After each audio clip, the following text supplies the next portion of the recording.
Welcome to this epic disaster. We're here debating whether we should do an entire podcast using a different voice. And I vote that we do. Hold on. Let me check something. Check something. Did you hit record this time? It is recorded. All right, just checking. We should do a whole we should do a podcast, and not just one time. I want to do I want to do this voice right here. Welcome to this epic disaster. No. My name is Big Ted. No. I want to do an entire podcast like that, and then maybe we'll do one with a British accent and a totally different voice. And then I'll be like a stereotypical gay. I'll be like a 70s gay character in a movie. Would we be from Wales? Well, I can't do a Welsh voice. You know who is Welsh, don't you? Who? Tom Jones. Tom Jones is Welsh? Tom Jones. Just saw him the other day. Guess what? Let's have a beer. All right, let's do it. So today we are going to do a live beer review, which we do every week. And today our live beer review is Bell Cow Milk Chocolate Porter. Maybe I could do a whole voice as a cow. No. You'd be like, what do you think of that? And I'll go, No. It won't be that much different. That's from essentially normal. what you do now. Yeah. kind Okay, of. so this is by JDub's Brewing Company. JDub's. JDub. JDub's. We're going to be having JDub's Brewing Company right now. Out of Sarasota, Florida. Too much like Jeff Foxworthy or something. So it says, I'm going to read the can. Well, there's nothing fancy about this one, unless, of course, you consider a generous portion of high-quality chocolate fancy. Oh, and we added a nice amount of lactose to give this beer a touch of sweetness, resting on balanced portions of chocolate, crystal, and black malts, as well as a touch of flaked oats. At the bar stool or anywhere. This is written in cursive. How am I supposed to read cursive? All I know is if I was reading that, you'd be making fun of me. Because it smells a little chocolatey. They said it wasn't like, what'd they call it, an overwhelming amount of chocolate? Yeah, that chocolate come out of the cow's titties. Really? Chocolate come out of a brown cow titty. I never, ever use the word titties. So whenever I use the word titties, it makes me laugh. It's just not a word I use. Titty. I always felt that it was somewhat offensive. And Titties? I always find it interesting when women actually use the word. Titties. Yeah, my wife would say that when I first met her. She doesn't as much anymore. And I would just be like, really? Touch my titties. It's a word, I don't know. It's kind of a fun word, but I think most of the words for women's breasts are kind of fun. Boobs and titties and things like that. Hoo-has. Speaking of titties, Cha-chas. there's absolutely No way segue. we can do any kind of segue. I want to taste I want to taste this chocolate cow beer. Chocolate cow beer. Okay, you taste the chocolate cow beer. Ooh. Is it nummy? Tastes like Tootsie Roll. A titty roll? Tootsie. Tootsie. Drink up, Toots. I heard that today. It's so offensive. We are offensive. Yeah. Just in general. Like, What do you think? I think it's heavenly. It's very chocolatey, huh? Yes. Well, that's good. Yes. All right. It makes me want to touch my titties. Well, you do that over there while I'm doing a podcast. I did want to bring something up. I discovered, you know how sometimes you find a new artist and you get really all excited about discovering this new artist, and you're like, wow, I found a new artist. And then you do a little research and you realize it's not a new artist. They've been around for years. You just found out really, really late. You just didn't know. Well, that happened this week. So Okay. I want to share my discovery Okay. of this, quote, new artist. Mm-hmm. And really, it's, I guess, an independent artist. And I can't say she's new because I don't know. I think her first album, I believe I read, it came out in 2007? Okay, so she's well over 11 years. But yeah. Math But is she's hard. got a brand new album out. Anyway, her name is Tristan, Tristen. Okay. She's from Nashville. Mm-hmm. So what do you think? Country? You kind of think, oh, it's a country music artist. Sometimes people think that everything that comes out of Nashville is country. I know, and it's not at It's all. not. Although I saw some videos where it's kind of got a country flavor. A little bit. But she's very pop, very alternative. Right. And man, I just really like her. A lot of depth. And my wife says kind of French pop, Okay, French pop. which I kind of agree with. But she has a brand new single out, and I think you can get it on her website. It's called Dream Within a Dream, and I love that song. And then I found this video on YouTube of a song she did called No One's Gonna Know, and I can't stop watching that video. It's so cool. Which was that the first one you showed me or the second? Okay, that's the first one. I really like that one. Very poppy. Yes. There was, and here's some of her music. Okay, like she's done, I think she's got 4 albums out. Wow. Her second album that she had out, right now the name escapes me. Because you're old. It's so 80s. Yeah? There's a song that I swear sounds like it's the Eurythmics. Wow. Okay. But if you like that kind of flavor. I do. And a little Kate Bush flavor in there too. Who doesn't like a little bush? I'm telling you. Right? Makes you want to touch your titties. I will just go ahead and do that again. Or touch Kate Butch's titties. I don't know. Wow. Kate Butch. Kate Butch? I suddenly made Kate Bush a stereotypical lesbian. Oh, Kate Butch. Kate Butch.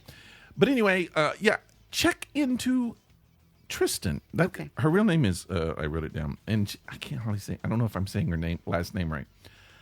Gaspadaric. Okay. Tristan Gaspadaric. Gaspad. Well, you don't have to worry about it. It's just Tristan. It's just Tristan. Tristan. Now, there's some dude, I think from Europe, that's trying to lay claim to the name Tristan. Don't believe it. Check out the girl from Nashville. Okay. Listen to her music. She's got a lot of videos on YouTube. I'll check it out. And other people should too. Yeah. And since we're talking to them. This is not a paid promotion. She has no idea we're even talking about her. She doesn't even know we She'd exist. probably sue us if she knew we were talking about her on the show. While touching her titties. I know.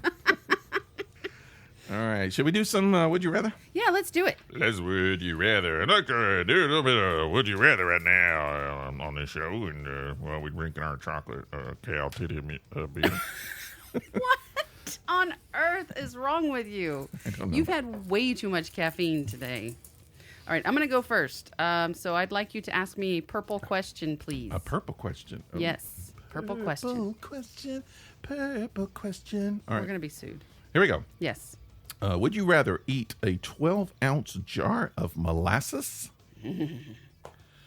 or eat 3 12-ounce jars of marshmallow fluff? Ugh. You're allergic to marshmallow fluff, apparently. No, I just fucking hate it. You don't like it? I don't like marshmallows. I'm not a big fan of marshmallow either. It's like those Malomars, you know, the famous cookies that everybody just loves. Yeah. No. Which would you rather? So you would rather go with the molasses? Absolutely. I think I would do the marshmallow. And I don't like marshmallow. But you don't want to do the molasses? I think that would be too much for me. Just for me. I don't know you why. don't have to do it all like in It's not even my question. I don't even have a right to You don't have to answer do it your like question. in a timed frame or anything, right? It's not like I have to chug. Well, I mean, you can't do it over a lifetime, I don't think. I think you're supposed to, I think it's assuming like in one sitting, I would think. I don't know. I can sit for a long time. Yeah, I know you can. Yeah. And eat molasses. Well, Like maybe. Winnie the Pooh, just sticking your That's paw honey. in there and just... That's honey. Which I couldn't do. All right, it's your turn. So pick a color or drop a color or do something. All right, I'm going to drop a color. Uh-huh. What you I got? got to get them all in my hand right now. What you got? My tiny little hand. Oh, I hope here it's we go. green. Oh, my God, I hope it's green. All right, here we go. Let's see. Okay. No, it's going to be yellow.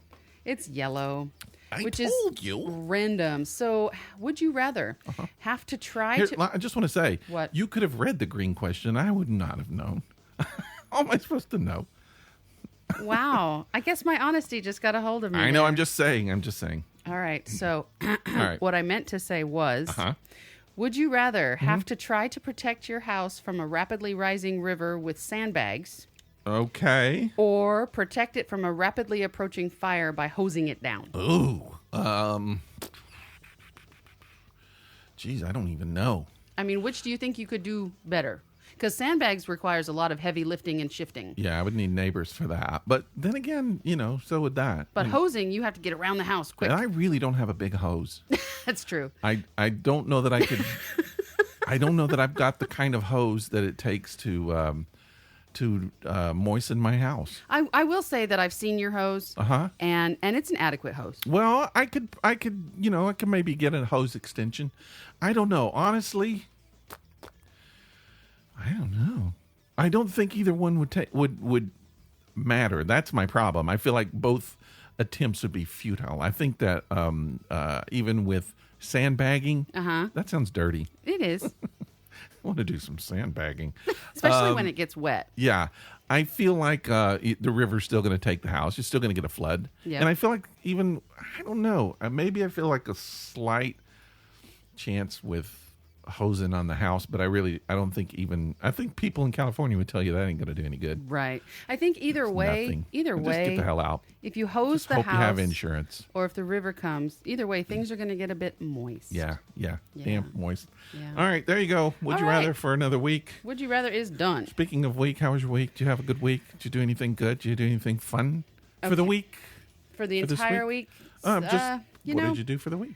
Well, I'll tell you, I had high hopes. You had high hopes? I had high hopes for this weekend, Okay. this past weekend. I had a friend whom I haven't seen in several years, and I'm not cool. terribly close with, coming to visit. Oh, that's awkward. Yeah, and it may have been a mistake. Really? It turned into a mistake. Let me just start by saying to anybody that's listening, and any of my friends, I'm not going to go into any details. Nobody will know who I'm talking about. However, I'm not saying anything here on the podcast that wasn't said to my friend. This sounds like it's getting serious. It's a little bit serious, yeah. So Is this going to be like it's about a 5-minute story. It's a very special This Epic Disaster. It's one of those after school specials. Really? Yes. Okay. Yes, if you will. The more you know. So I have this person who I used to be somewhat close with. Okay. High High come school? To visit. No. College? No, 20s, mid-20s. Okay. Okay. I'm 45 now. This person's a couple years older than me. Oh. So they come to visit, and we had plans for Saturday. Okay. They came in Friday night. So we go to bed at the same time, get a good night's... Oh, yeah. No, it wasn't that kind of... sorry. wasn't that kind of visit. We get up the next day. My friend, hops in the shower because we're ready to go to this event. Yeah. Not that kind of shower. Oh, sorry. They're ready to go to this event. I have a dog, which everybody knows. So, yeah. not that kind of dog. I'm getting ready to take the dog to daycare. My friend gets out of the shower and proceeds to, get ready for the event. I leave, and I'm gone a good 30 minutes. Well, about 30, somewhere around 30 minutes. Let's say on Taking average. the dog to daycare. Taking the dog to daycare so that we can go to this event for the day. Okay. It's early. It's about 9 o'clock in the morning. Okay. So, like I said, I'm gone for around 30 minutes. I come back, and I find my friend passed out on the floor. What? And I thought, oh my God, they've had a stroke. Yeah. Right? Or something horrible has happened here. And I'm freaking out. I try and get their attention. I immediately go to them and try and help them, make sure they're breathing. Nope, I didn't have to do that. They were already breathing. Trying to get some coherent words from them. Trying to find out what happened, and I'm not getting anything really. Slap her. Just slap her. Them. I always feel like that's the best thing to do is when someone's passed out on the floor, slap the person as hard as you can. It's a chance to do that. I mean, no, I didn't do that. Okay. I wouldn't do that to them. Okay. What I did instead was I picked them up off the floor and put them on the couch. Okay. I tried for totally out of it. Totally. I mean, they're Did breathing. you have to carry the person? No, not far because they were right in front of the couch. Like even the pillows had come off the couch and were on the floor. Oh, I thought you meant she was like passed out in the shower. No. They weren't passed out in the shower.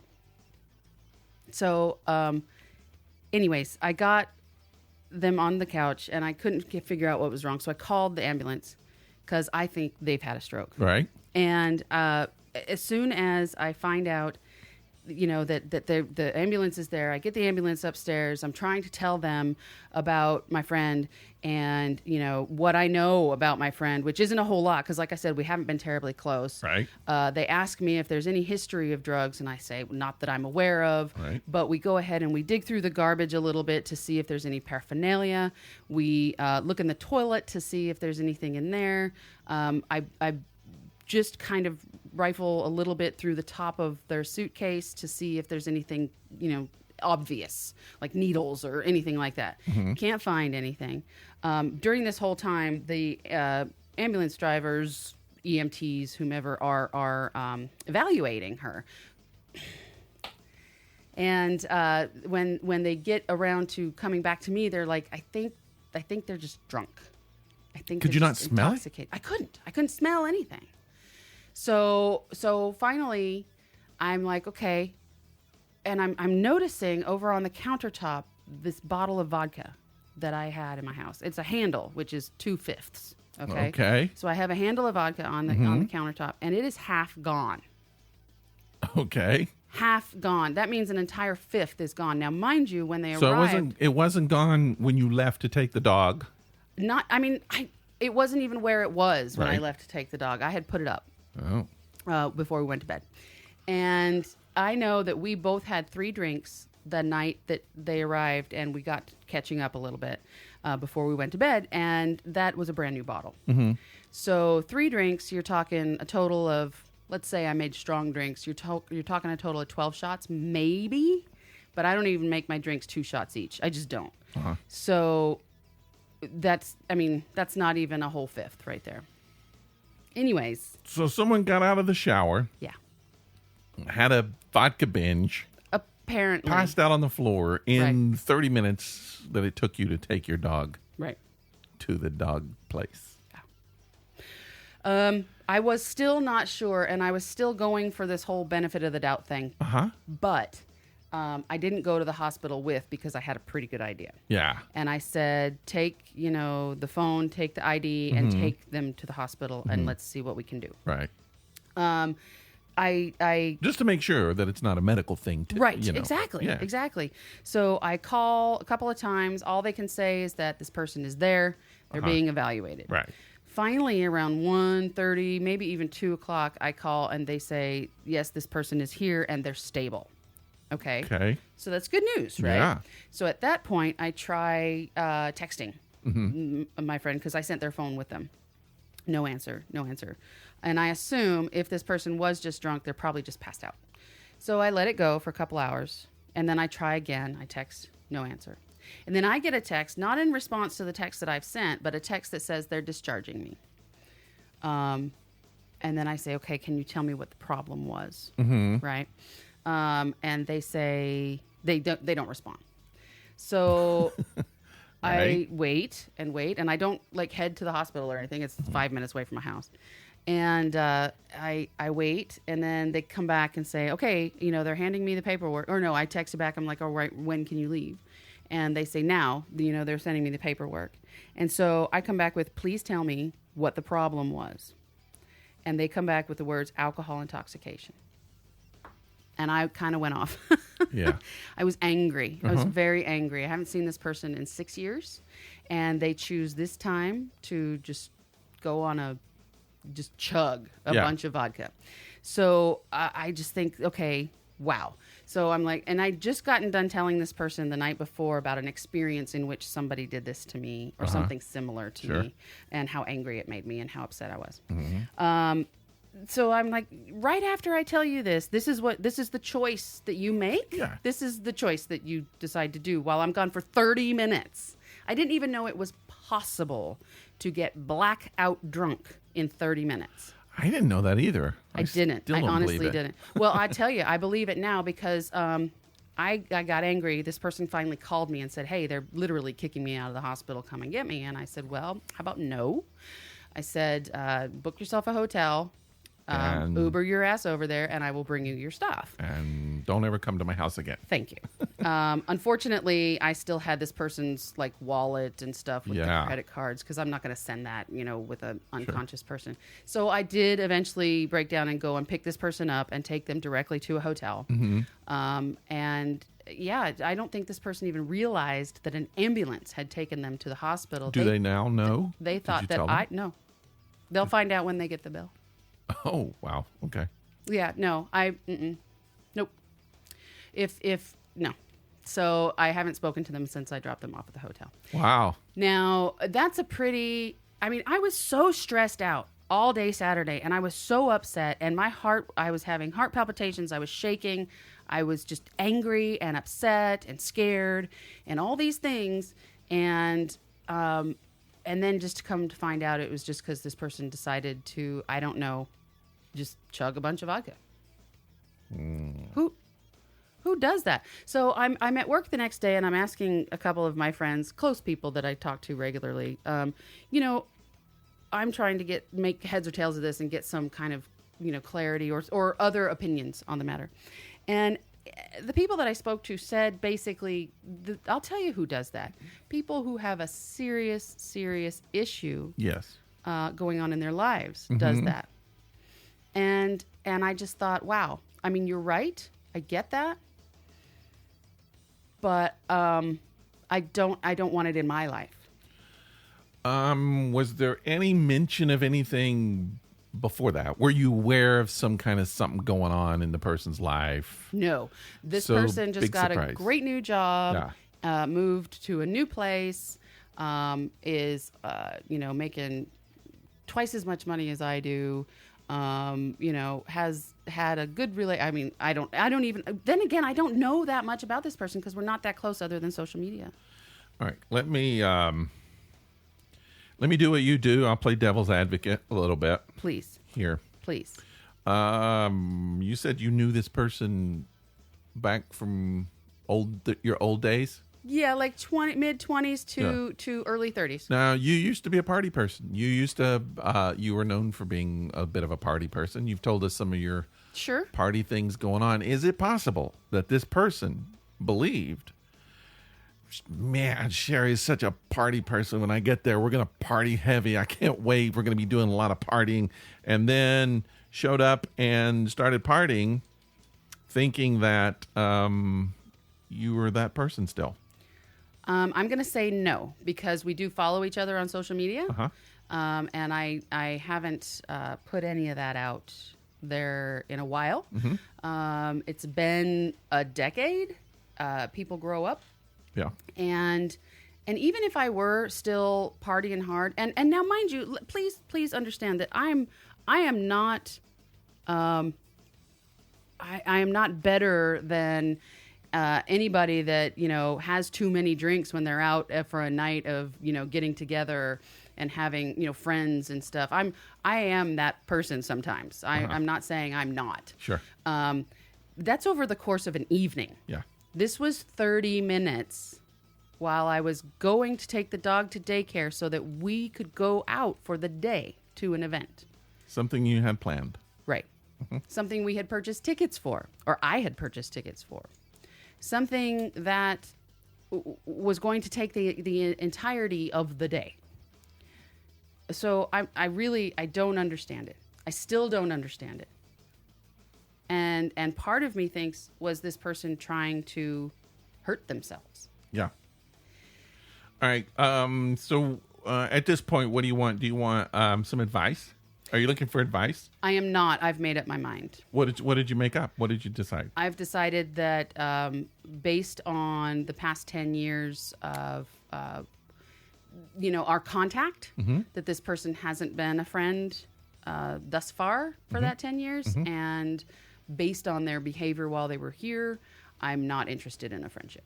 Okay. So I don't hate this person by any means. I want this person to be safe and get help and be okay. But I don't have time for that in my life. I gotcha. If this were someone I was very close to, if this was someone I was even half as, I don't know, how do you judge? Anyways, if this were someone I was closer to a certain level, I would not feel this way. But I might put more effort. But it was somebody that you were close enough to that they come to spend the weekend and you were going to do some stuff. Right. I'm wondering what it would hurt to just say to the person what you just said. I care about you. I did. I don't want bad things happen to you. I'm sorry this happened. You need to know my boundaries. I would love for you to explain a little more why this happened. I did. But I can't hang out with you anymore. I did. So that closes it up. Like I said, I'm not saying anything here that wasn't said to them. Is there anything that would make you be okay with allowing this person back in your life as a friend? I can't say at this time. Yeah. I don't know. Okay. I'm still angry. I'm still upset, and I'm still hurt. Mm-hmm. And then again, I'm also one of these people, and this is something. This is both a good thing and a bad thing. One of my traits is that when I'm done with somebody, I'm done. Okay. I'm trying to think if that's true or not. It's very true. It's very true. I've known you over the course of a few years, and when you have cut people off, and then you will give them another chance sometimes. Well, okay, if you're talking about a family member, yeah, that's a little bit different. Maybe, and sometimes maybe not. I don't know. Okay.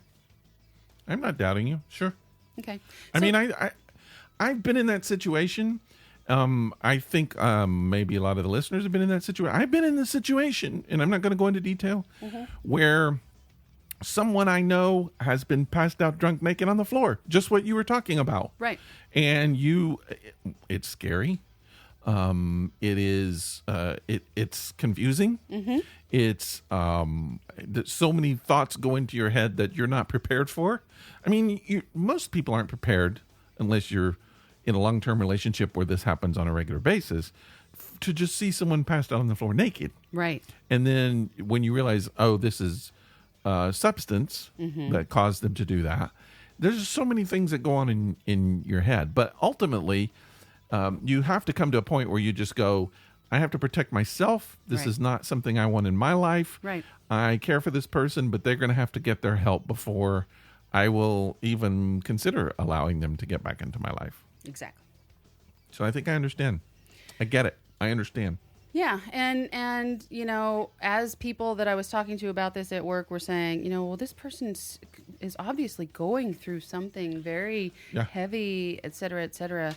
My initial reaction was nope. No, I don't see it. Now, my secondary reaction is, okay, maybe that's possible, and maybe I should be a little more caring. But at the same time, I can't. I just can't, because if I do, then I'm involved. All right, what'd you learn from it?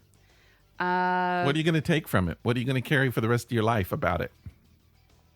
Wow. Or are you just letting it go? And just letting it go. Screw it. I'm just going to let it go. You didn't learn anything about yourself? Oh, no, I learned some things about myself. I learned that I'm not anybody's babysitter. Yeah. I also learned that I don't need certain people in my life. But I know you, and you're kind of a healer, a caretaker. Yeah. You have that aspect to yourself. But I don't want to be used as one. Right. Okay. That's where I'm at. I don't mind caring for, nurturing the people that need it, that are around me, that are close to me. I don't mind it. And if need be, I am there for them. But to be just put in that position by somebody that I'm not close with is not fair. And it caused me a good deal of stress. Yeah. And it's exhausting. Well, I think it's a very mature place to be, where you could still have those feelings of caring for someone, but being able to draw the lines of the boundary lines of, I'm not, you're not going to use me. Exactly. I care about myself. Exactly. And that's where I'm at. Yeah. Yeah. Cool. And I have to start putting some ground rules down, and saying, if I find myself in this situation, what do I do? How do I handle that? And to handle some certain situations that are causing me this much drama, trauma, and stress is to avoid those situations. Yeah. And, remove myself from them. And this is a situation I'm removing myself from. Cool. I think it's a good thing. Okay. I think it's something you should do. Kind of hoping you had a better week. I mean, I wouldn't really wish that on anybody. I don't know how my week was. I don't really have a week. Here's something I discovered about myself. Do I want to talk about this? I don't know. And it's raw. I just realized it today. Put some salve on it. It's something I just realized today, so I need to let it brew a little more. I need to live with it a little more, but it's kind of a revelation, which I'll go ahead and share it. Please. I have been spending a lot of time the past few years purposely numbing myself. With what? With myself.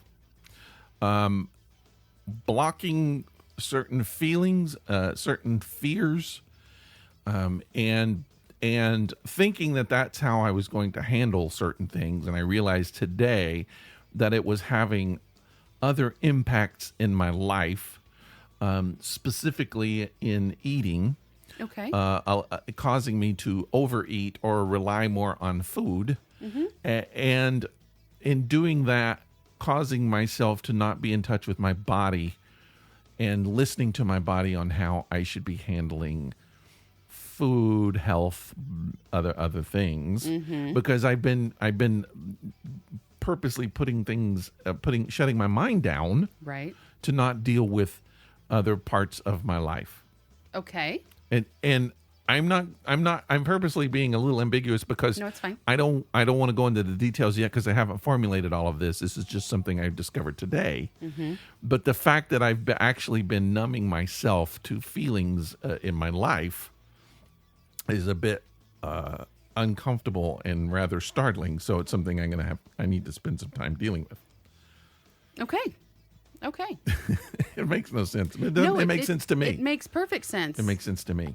You'd be surprised how many people in this world do exactly that. Yeah, I mean, I think I'll talk about it at some point when I go into it, when I get a little more insight on what's been going on. Once you've examined it. All right, here's something I want to talk about. This is extremely, extremely controversial. Oh, this God. is one of those things that they tell you not to talk about in public, not to talk about on a podcast. But, we've talked about some things you're not supposed to talk about on a podcast. So it's what we do.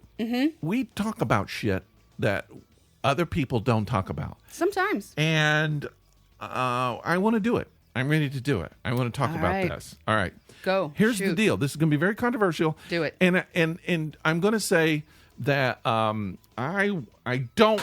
even though two people are here, two white people who probably think a little more alike than other people. I mean, we probably could get someone to offer a complete different point of view than what we have. Okay. But we don't have that right here. It's just me and you. Just me and you. So we're going to talk about this. So if this is an opinion piece, please know that these are our opinions. And I will say, too, we don't normally do politics on this show. So I'm going to try to make this tends to be a little bit of a political subject, even though I would like to examine the more non-political parts of this as we can. Okay.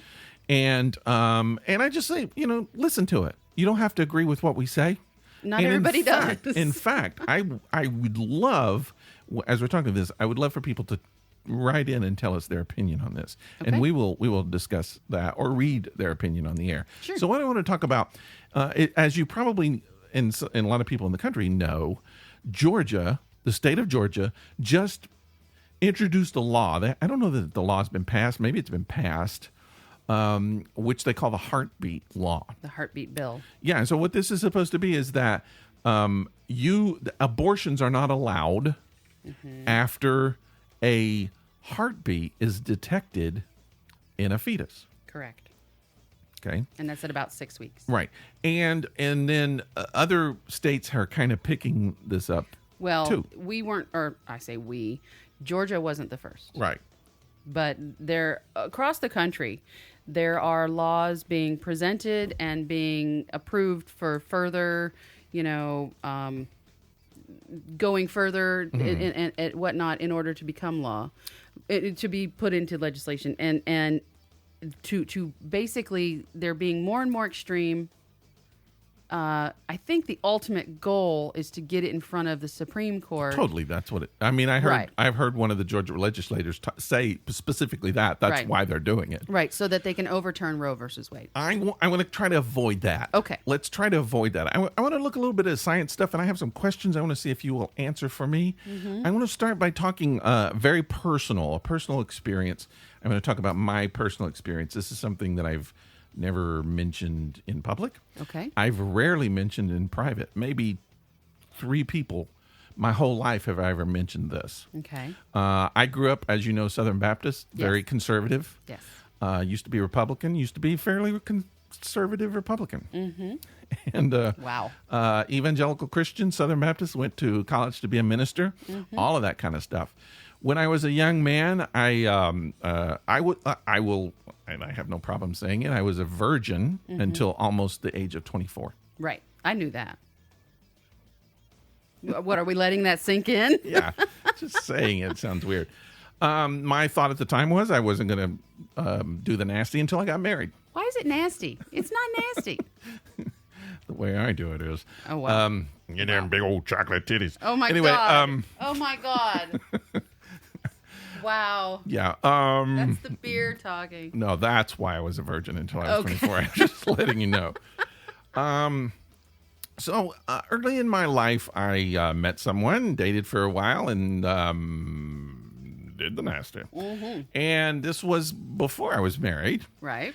And lo and behold, I was told, the person came to me and said, I am pregnant. Okay. And I was like, huh? Huh? Yeah. Because you're old enough to do it, but you're What? not old enough to know how that happens. We only did it like a couple of times. Right. What? Doesn't it take at least 10? And suddenly I was faced with this. Mm-hmm. And I had no idea what to do. Right. I was young, mid-20s, I guess. Sure. It was the first time I'd ever had sex. What am I supposed to do? Right. So I was stunned. I didn't know what to do. So my background, my evangelical Christian Republican, and not just Republican, but mostly Christian training and thought process said, have the baby. I want to have the baby. Mm-hmm. I knew we weren't married. I knew we probably wouldn't get married. Okay. But my thought was, we could do this together. Mm-hmm. One or both could raise the child, and that's what we should do. Okay. She said, no, Right. I don't want it. Mm-hmm. I don't want to put up with that. Right. My thought process was, Yep. so even though I religiously, spiritually was very anti-abortion, I'm suddenly faced with a problem here, and I didn't want to make that decision. She did, and I have to admit, in my head, it was like, It was a relief. okay. Yeah. I mean, I would, if I had the opportunity, I would have done it. I would have raised a child. It would have been my whole life would have been completely different. Totally different. But at the same time, I knew that it would be difficult. I knew that probably the best thing was not to have a baby. Right. With this person I wasn't married to, and Right. was never going to get married to this person, and I knew that. You knew this logically and emotionally? And practically, it just wasn't never going to happen. Right. So she made the decision. I tried to talk her out of it. She said, no, I'm doing it. Mm-hmm. And I was like, all right, I'll support you. Mm-hmm. Thank you. But it happened. She got an abortion. Okay. That screwed up my life for at least 10 years, Really? if not more. I couldn't ever even say those words for years. Really? I couldn't think about it. It ruined a big part of me. There were some songs at the time I was really into because I used to be in Christian music and they're very pro-life songs. I suddenly couldn't sing those lyrics. I couldn't even say them. It took a big chunk out of me. Okay. And it wasn't until, even now, I haven't told a lot of people. I think, I've been married a few times. I've been in some relationships. Long-term relationships. I don't remember if I've told you. Yes, you've told me. But I think I told my wife, who I'm married to now, but I don't know that I've told any of my other relationships or wives. I just couldn't speak it. Right. I couldn't even get it out of my mouth. Well, that makes sense because I was very ashamed. Yeah. Embarrassed. It was, and crushed. Yeah. It was crushed. My thought was, I I killed or participated in killing a part of me, my own child. Hard to deal with. And just as a side note, this person who I dated, we ended up obviously breaking up. Sure. And since we broke up, I've never seen the person. We have communicated on Facebook, but I have not encountered the person in person since I was in mid-20s. Wow, that's been a minute. But we've communicated through Facebook, and she said there has not been a day in her life that she doesn't think about this. Really? Which, I don't know, it's kind of weird. It's like we have this bond, even though we're not together anymore. It's a common experience. And I guess I'm saying this because I know what the impact that abortion has in life, in a person's life. I know how difficult it is to make the decision. I know how difficult it is to live with that decision. Now, some people, there are some people who don't have that kind of conscience. Wow. There are people who put a baby, a newborn in a dumpster. They just don't care. Right. That exists. But I think there's a lot of people who are forced to make that decision who it impacts for the rest of their life. I don't think everybody who makes the decision takes it lightly. I think it's a very hard decision to make. Of course. Sometimes, in my situation, it happened out of love or lust. But love, I was in love with this person at the time. But I can't imagine if it happens after a one-night stand, or even worse, like being raped by a stranger, or raped by someone in your family, or anyone. Yeah. Not only having to make that decision, but the fact that it actually happened, it's tragic. Agreed. So I just kind of wanted to put that out there. Not that it's confession time for me. It's just that I just wanted to acknowledge that I know the impact of this because I've been through it. And I don't ever take it lightly. I would describe myself as anti-abortion, but pro-life. Is that right? No. Anti-abortion, pro-choice. but pro-choice. Pro-choice.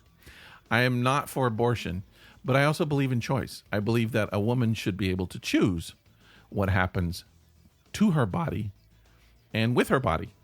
That's my stance. I don't believe that just because I believe that should be the law of the land. Right. But that is my stance.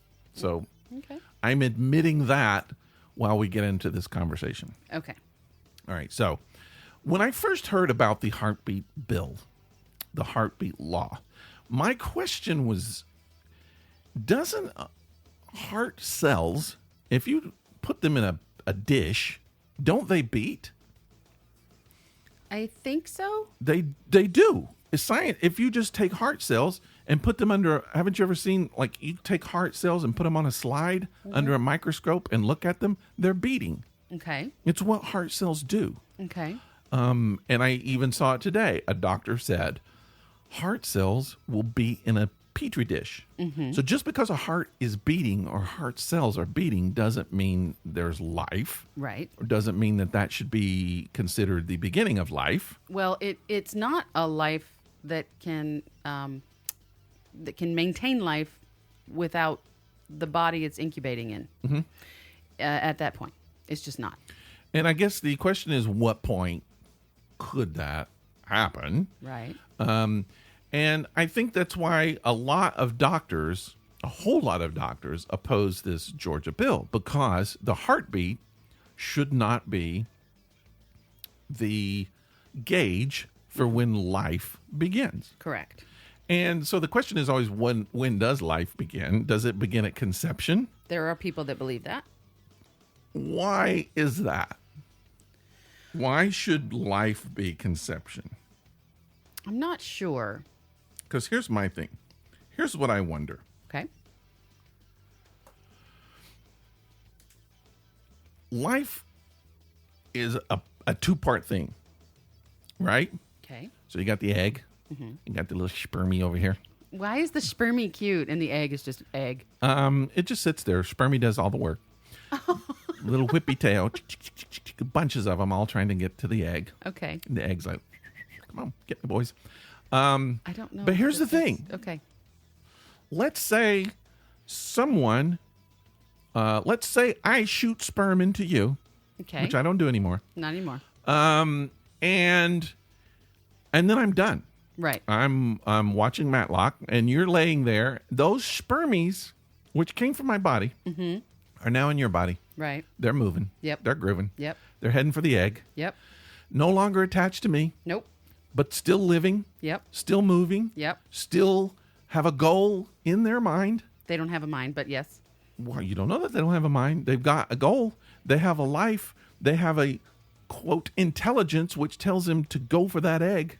Do you Some think of it is sperm chemistry. Are conscious? That's kind of where I'm moving. But I'm just saying, these things, these cells, if we're going to say that a heartbeat cells boom, boom, boom, is separate, let's say that the sperm cells are separate. I'm okay with that because they're moving. They're alive. Right. They're not moving in unison. They're all moving separately. They all tend to have separate life in them. Okay. There has to be life in them because they don't create life. They join another life, and that joined life makes a separate life or the same double life together. The double life of a human. I mean, egg life, sperm life comes together and This makes is all very a bigger scientific. life. Yes. Yes. It's DNA here, DNA there. Right. Get together for one big DNA. All right. It seems to me that sperm are separate life. Okay. They're not attached to me anymore. Right. If I jack off on the ground, which God knows I've done a million times. If someone ran up with a microscope and looked at that really close, which God knows they've done that a million times, they would see a couple of sperm. I know I've been tested. There's one or two. One or two are in there, and they're moving even on the ground. Right. Okay, here's my big question. Okay. I'm gonna get right to the question. Do it. Why doesn't the government, why don't religious people, why don't the people who celebrate the sacredness of life, why don't they consider those cells life? Because number one, they're part of what creates the life. Number two, more than an embryo, they should be life. They're not connected to a body. They're living on their own. Some religious groups do consider those lives, and that those are the groups that say you shouldn't spill your seed unpurposefully. God killed someone for spilling his seed in the Bible. Right. So obviously God sees the sperm as sacred, quoting Monty Python. Why aren't we passing bills to protect sperm? Because if you don't have sperm, if every dude spills his seed on the ground in some global bukkake, God, I just wanted to say that word. Nasty. All right. There's not going to be anything to make the life because that's what makes the life. Why aren't we protecting sperm? Why are we not passing laws to protect sperm? And you could just, you could kind of giggle at it or whatever, but Don't give them any ideas. No, I'm giving them an idea. I'm just saying, you know why? Because it's a dude. It's dudes that pass the law, and no one's going to pass the law and tell them not to jack off. Agreed. But I'm just saying, did God ever kill anyone in the Bible for having an abortion or for terminating a pregnancy? I can't offhand. Can't really think of that. As a matter of fact, I can think of places where he was going to kill babies. Yeah. Or that he did kill babies. Yeah. Living being babies. Yeah. Yeah. But there is an example of him killing some dude for spilling his seed. Now, their argument is he didn't kill the guy for spilling his seed. He's killed the guy for disobeying him. Right. Or both. We don't know. It's kind of a judgment call on it. But again, I am curious why we do not protect sperm. And this is a legitimate question for me. Why I want to know why we don't do that. I will give you. Let's protect the unborn if you want to, but it doesn't make sense. It's not logical if you're going to protect that, and you're not going to protect the sperm. Mm-hmm. Now, at the same time, you could say that, and this is coming from a kind of a far-fetched, strict vegan outset, and I'm not trying to insult vegans, that eggs are life. Well, just as much as sperm, that's true. No, it's not. Even in chickens, just like in humans, an unfertilized egg, is not life. See, that's a very patriarchal argument. Okay. I mean, you could see the life in a sperm because they got the little tails, they pulsate, they got all the little stuff. And an egg appears to just sit there. Like you said earlier, why is it that the sperm is cute and alive? But that's by appearance. But I think from a chemical standpoint, if the sperm doesn't hit the egg, there's nothing to make. No, it's absolutely necessary for life. I absolutely agree with that. If there's no egg, there's no life. You can't have a Reese's cup without the chocolate and the peanut butter. And spilling your seed on the ground isn't going to make a baby. Or spilling it on a Reese's cup, and I can tell you, tiny little Reese's. That's right. Mini Reese's. No one wants that candy on Halloween. They're so cute. But I'm just saying, you've got to have both, and within both, there's life. The egg gets flushed out, but the body does it on its own. The sperm gets flushed out right after you watch a Jennifer Lopez movie. Oh, my God. And they're gone. They're gone. They're in the toilet, wherever you do, the shower, whatever. I'm not trying to get into your business, but I'm just saying it's going to get flushed out. But you can't deny that both of them have life. And those lives that are in those cells get together to make a single life, or at least the appearance of a single life. Correct. And ultimately, it's not a single life because it's your grandfather's life and your great-grandfather's life and your grandmother's life. It's all of those lives put together. Right. And it appears to be one, but it's more than that. But still, how can we go through life not considering the sperm and the egg, but the sperm sacred? How can we not say that that's life? How can we not even say it's separate life? It is. You can't make a human without it. Mm-hmm. And then some people will say, well, sperm can't survive for X amount of time on its own.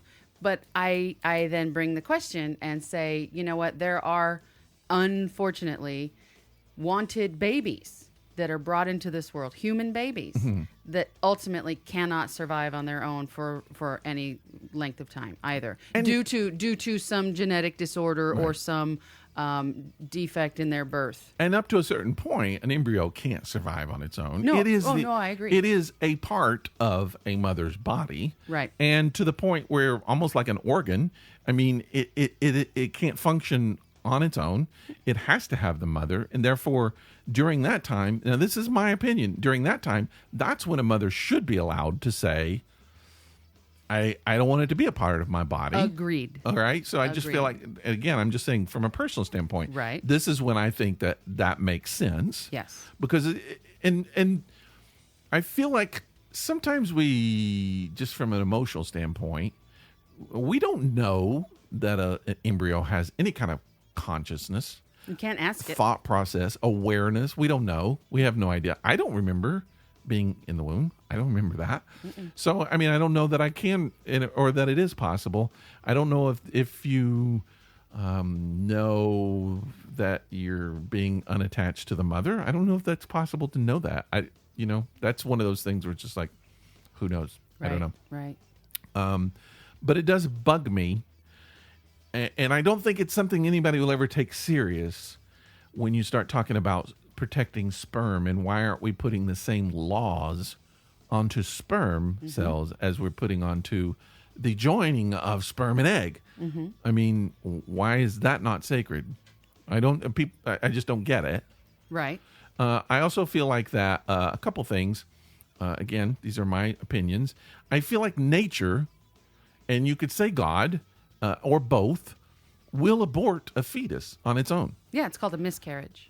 Yeah, or just whatever. For a lot of times, if and it's happened to me 4 times in my life, maybe 3. Nature has aborted a fetus on its own. Right. God has aborted, let's just say God killed 3 of my babies. Okay. I killed 1. God killed 3. Okay. So here's I wanted to kind of get into that too, and I am going to bring up some of these laws that are being brought up at this time. There are people who want women to be charged with murder. Yes. If they have a miscarriage, a Yeah. natural miscarriage. Yeah. Like if their body rejects the embryo and they miscarry that child, they want them brought up on murder charges. And I would say that that's a very, very, very small group of people, but they do exist. They do exist. Yeah. And I will tell you that I have had 4 miscarriages. I will also open up a little bit and tell you that I have never had an abortion of my own. I know people who have had them. Well, you know another one because right here. And well, yeah, and I never had one, but I participated in one. Right. It was real easy for me. I mean, yeah, you just I have didn't to go sit through all there. the crap. Yeah. Right. That was the other thing, seeing the what goes on in the body, even with an abortion. It's traumatic. It can be traumatic. And I think that some people who make that choice aren't prepared for the trauma that comes with. And some people can handle it and some people cannot. But again, it's their choice. And I believe that they should have that choice. Now, my feeling on the matter is that would I ever have one? Probably, given the right circumstances. Yeah. What are those circumstances? I don't know. I've never been faced with them. At this time in my life, I'm more likely to, because I am pushing 45 and not in any kind of condition to have a baby, but I'm also not having sex. So I'm not saying that I'm condoning, if you don't want a baby, don't have sex, because trust me, that is not at all my stance on sex. No. I am not about the abstinence. Trust me. But I still think that everybody should be allowed a choice as to what happens with their body. Yeah. Because as soon as you say, and I did some reading on this, I went through the comments section of something, and boy, it got deep. I needed boots. As soon as you say something like, the moment you become pregnant, the moment that child is conceived, it's no longer your body. As soon as you say that to a woman, you have made her a slave. You have made her a machine, and you have made her property. Well, you've also just used a shit argument. I mean, just because you say it, and that's what bugs me about a lot of things about this is it's just because a group of people say it. And that's what I don't really want to get into the politics of this. I wanted to get a little more into the science of it because I can, just because I saw this on the internet today. It's like somebody was just like, well, I believe, blah, and I was like, who cares what you believe? Who cares what you believe? Are we supposed to make a law just because you believe something? Exactly. Are we supposed, let's look at, just like I believe that people can float in the middle of the night. So therefore, everybody should have chicken wire above their houses. And it's like, I don't want chicken wire above my house. Well, you need to have it because everybody can float. I believe it. And we don't want people floating around. It becomes really kind of ridiculous. I have to try to respect, and I do, respect people's feeling that they are protecting a life or protecting the life of an unborn. And I understand that, and I do. I can respect that, but I think that there has to be. We have to kind of look at things from a realistic standpoint and a scientific standpoint, and not so much an emotional and not so much a belief standpoint. But do we not? Well, it's several circumstances here, but let's pull one of them out. Let's just say, stand your ground law in Florida. If you're feel threatened, you can shoot somebody and kill them. Yep. I think it's a little more deeper than that, but not that much. Right. The stand your grounds law says I felt like this person was going to. I shot them. So we in America, we say that there are certain circumstances you can kill someone if you're threatened. Yep. Why doesn't that also apply to a woman's body? If the embryo threatens a woman's health or well-being or quality of life, why don't we say that that's okay? So a woman becomes pregnant by no choice of her own, and she is right on the poverty line as it is. Bringing another child into her household will cause her to be very impoverished. So she says, and so people say, okay, don't do that. Put the child up for abortion. Okay, that's fine. Some put it up for adoption. Sorry, I used the word abortion. I meant adoption. They're so close. They are. That's fine. That's an option right there. But just going through pregnancy, perhaps her job doesn't allow for maternity leave. Perhaps she can't afford health care. Yeah. Perhaps since she can't afford health care, she ends up with health issues and has to take a lot of time off of work and loses her job. Now she is extremely impoverished because she was going to take somebody's route of, or somebody's idea of, even though you can't afford the child, you can always have it and adopt it out. And that's not necessarily the case either. That, to me, is a threat to that woman's life. And it's a reflection on society of how we consider women. Yes. When you can, we're okay with letting 17, 18-year-old kids go and put their life on the line for war. Sure. A 18-year-old who commits a crime, we'll kill them. There are certain times when we say it's okay to take a life. My question is, and this is not really a judgment, it's just a question. Why then are there not certain circumstances, or should there be certain circumstances, when a life can be taken that is actually a part of another person? Why is that not okay? I don't know. I'm just asking the question. To me, it doesn't make sense to just hold that embryo in complete sacredness at the expense of the person who's carrying it. The human being carrying. Which also has value, and potentially more value than an embryo, because number one, we don't know that the embryo is going to make it all the way through. We don't know that embryo is not going to grow up to be a killer. We don't know. So I'm just saying the person who already has a life, maybe shouldn't we put a little more value onto that? That's just my question. Again, I'm asking questions. These are just some things a lot of this has caused me to think. Here's one more, and then I'm going to stop. Okay. Let's say you discover you need an organ, and I don't mean from the church. I mean one of your organs have failed, and you need a new organ, or you will die. So a kidney or a liver or something like that. Okay. Perhaps a heart. No one, and there's a match, and it comes from somebody in your family. Does the government have a right to force that person to donate the organ to keep you alive? Because if they don't, you will die. Do they have a right to say, you have to do that to keep that person alive? No. They don't now, but should they? Do they have a right to demand someone donate their organ, spare organ, whatever, to keep someone else alive? No.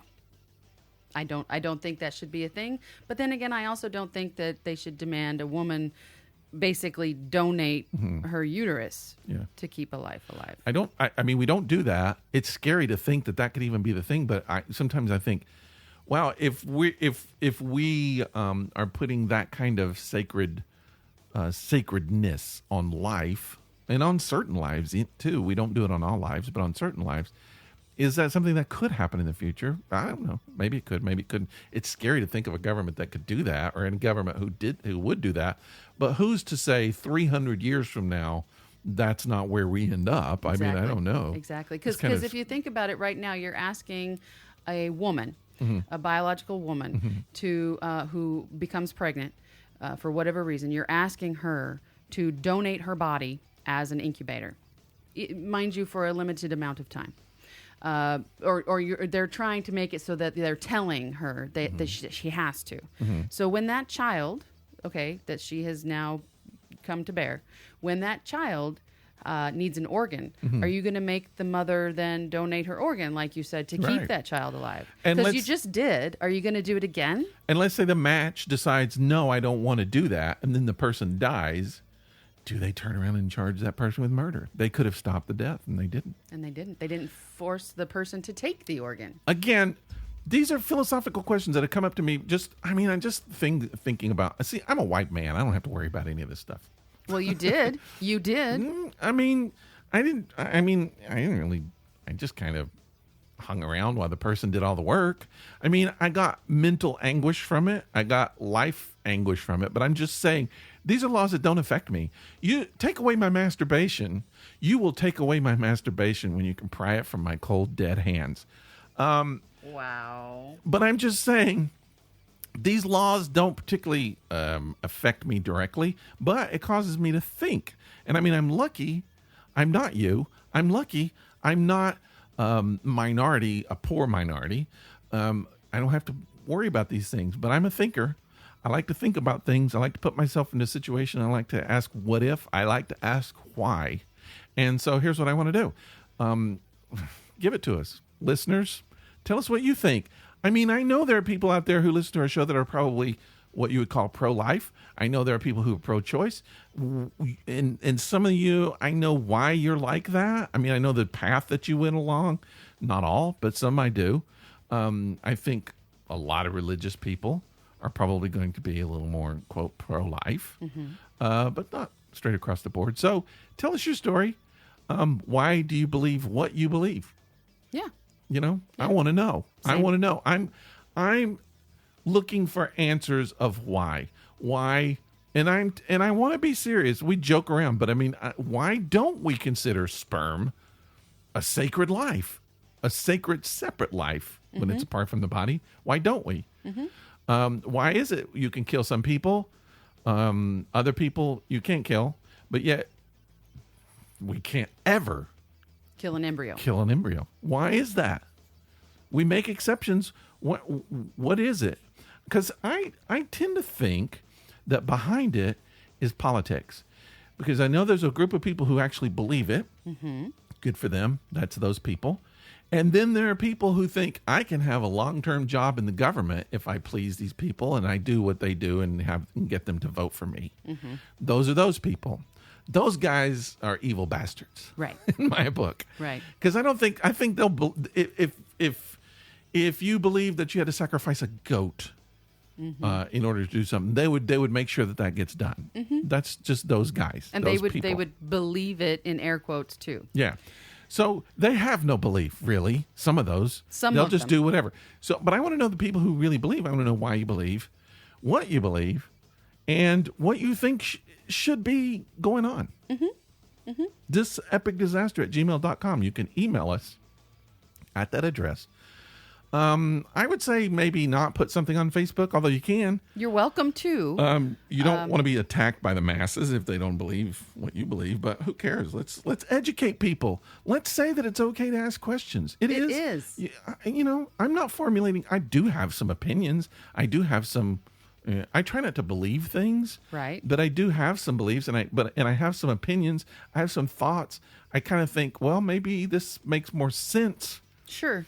But I totally love for people to change my mind. I want to know what you think. So I do too. I'm curious because I have spoken to some people about this, just personal friends, and to be honest with you, I would say that the majority of the people that I surround myself with, just like most people, do have the same feelings and thoughts on matters of this nature as me.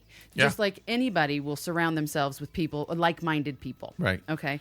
And that's a given. Everybody does that because those are the people that you get along with. You have the same morals and values and what have you. But I do know that I am friendly with people and even friends with people who on certain subjects completely disagree with me. And having that mature conversation and or allowing ourselves to agree to disagree and not have that conversation is actually it can work as long as you're both mature adults. Yeah. But I'm still open to discussions, and I'm also open to other people's ideas. I'm not trying to get anybody to convince me differently, but I respect them for having an opinion, and I'd like to hear it. Yeah, you can. When you send us a letter, tell us if we will read it on the air. If you don't want us to, or if you don't want us to read your name, tell us that. But we will read it on the air, and we'll probably just use first names. Yeah. But I remember reading Louis C.K. Right. The comedian. Yeah. Who frequently spilled his seed on the floor, from what I understand. Apparently. He talked about how he would purposely go and he would have dinner with people he knew were completely different from him politically or point of view or religiously or whatever. And he said he learned so much doing that. I don't know. I don't know that I can do that. I've done it for a lot of my life. Right. I kind of got to a point where I'm just like, I don't need people in my space that make me uncomfortable or that just don't want to think. Maybe that's what I'm trying to get at. Because I like people who think. I don't care about people who have different points of view. No. But I like people who are like, I'm always wanting to know truth. Because that was me. Even when I was conservative Christian, it was like, truth was my God. I want to know what's true. Why would you not want to know what's true? Exactly. And so don't try to make something true. Try to find out what's true. Right. Because you can dress things up in truth and pretend like that's the truth or talk yourself into it. But why not strip it down and find out if it's really the truth? So anyway, I'm going the long way around, but just let us know. We want to hear from you. thisepicdisaster@gmail.com. You can send us a message on Facebook and all that kind of good stuff. Because that's where we are. We hang out there.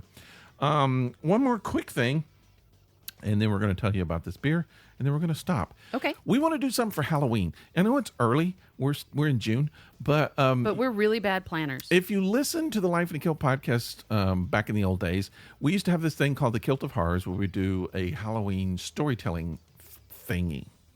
I believe that was the technical word, thingy. Thingy is good. We want to do a storytelling thing with This Epic Disaster. We want our own thingy. That's right. This will not have kilts, but what we're thinking of, and please let us know if you would be willing to do this. We want some stories. What we're thinking of doing is each year we do this, we'll have like a theme. So we might say, year number 1, the theme will be whatever. We'll come up with a theme.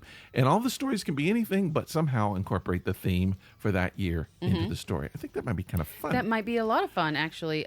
What we would want is we would want our listeners to send us stories that could be anywhere from 2 to 10 minutes long, somewhere in that range. Yeah, not too long. Not too long. And that would include the theme of the year, whatever that theme might be. And then Rick and I will read them and create a special episode of This Epic Disaster. We could call it Epic Horrors. Yeah. Yeah. Something like that. And it would be our Halloween special episode. And we'll probably do a couple stories each, but let us know if it's something you're interested in. We don't expect everybody to write a story. Nope. But if you're good, if you like to write, if you like to scare people, it'll be an opportunity to get that going. Let us know if you're interested. Just when you drop us a line, say yes or no. Yep, please do. Because we need to start planning now, because you know how Rick and I are. Yeah. All right, let's talk about this beer. We're talking about a chocolate titty beer. It's not a chocolate titty beer. I think that's titty the beer. name of it. What No, chocolate it's titty? not. What was? Oh, we threw the thing away. It's by JDub's Brewing. It is Bell Cow milk chocolate porter. Wow. I love my cow impersonation. You do. I'm pretty good at it. I should do it professionally. No. JDub's. I already said that. I'm uncrinkling It's called Bell Cow milk chocolate porter. Sarasota, Florida. 5.6% alcohol by volume. Yeah, okay. What do you think? I enjoy it, but like most porters, I don't know that I would have more than one. Yeah, the fizzy starts going. It's a nice little chocolate. I said something about Tootsie Roll. It does have a little Tootsie Roll taste. Tootsie Roll, yeah. Extra chocolate. I'm giving it a 3. I wish it had a little more fizzy, but we've had a couple other beers that sort of taste like this. Very rich and very chocolatey. We haven't had one in a while. No, I it's don't been think. a little while. This is more of a winter beer, I would say. But at the same time, I do enjoy it. Again, I will probably not have more than one, especially since I only bought 2. And yeah, I'll give it a 3. Okay. All right, people. Thanks for putting up with our. What do you call this? Is Did we rant? Smorgasbord. We didn't really rant. No, but we talked about a lot of stuff. We did. We talked about friends. We talked about things we're not supposed to talk about. We talked about titties a lot. A lot of titties. One of my favorite subjects. Yeah. But yeah, please get in touch with us. thisepicdisaster@gmail.com. Tell us what you think of the show. Visit us on Facebook because we're there. We're also on Twitter. We're also on Instagram. And you can listen to our shows all the way through on YouTube. Yep. On the YouTube channel. You won't see us. And, of course, the wonderful website that we have, thisepicdisaster.com. We're there. Yeah. Sometimes. You can find us hanging out there, and we try to put things there. But we do love when you respond and say a little note to us on... We're very lonely, and we need human interaction. I sent out all the stickers that I needed to send out. No, you didn't. I certainly did. What? If anybody else wants a sticker, you know how to get one. Just let us know your mailing address. We'll send you free stickers. We'll do it. And, give us a rating. Tell us what you think of the show. Yeah. Wherever you download the show, iTunes, Google Play, Stitcher, all those places. And be sure to subscribe. If you subscribe, you get the podcast immediately. Not when I remember to post it on the website. 2 days later. Because no one wants to do that. No one. But anyways, thanks for joining us, and we'll see you next Monday. Bye. Bye-bye.